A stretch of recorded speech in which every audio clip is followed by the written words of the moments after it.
এই কাঠগোলাপের গহনাগুলো বানাতে আমি সত্যিই অনেক হয়রান। আমার আগে একটা বিজনেসের পেজ ছিল যেটার মধ্যে আমি শুধুমাত্র কাঠগোলাপের অর্নামেন্টস বানিয়ে সেল করতাম।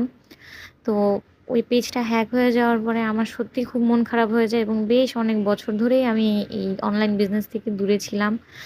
এখন আবার হঠাৎ করে যখন ভাবলাম যে বিজনেস স্টার্ট করব, তো ভাবলাম নতুন কোনো প্রোডাক্ট দিয়েই স্টার্ট করব। কিন্তু কিভাবে যেন আমার কিছু লয়াল পুরানো কাস্টমাররা আমার আইডি ফলো করে জেনে গেছে যে আমি আবারও অনলাইন বিজনেস স্টার্ট করেছি এবং তারা আমাকে আবারও ধরে বসেছে যাতে আমি আবারও কাঠগোলাপের এই অর্নামেন্টসগুলো নিয়ে আসি। তাই বাধ্য হয়ে তাদের রিকোয়েস্টে আমি আবারও ভাবলাম যে এটার কাজটা শুরু করি।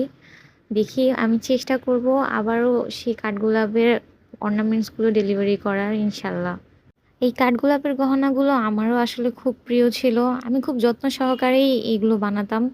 কিন্তু গতবারে কিছু ভয়ানক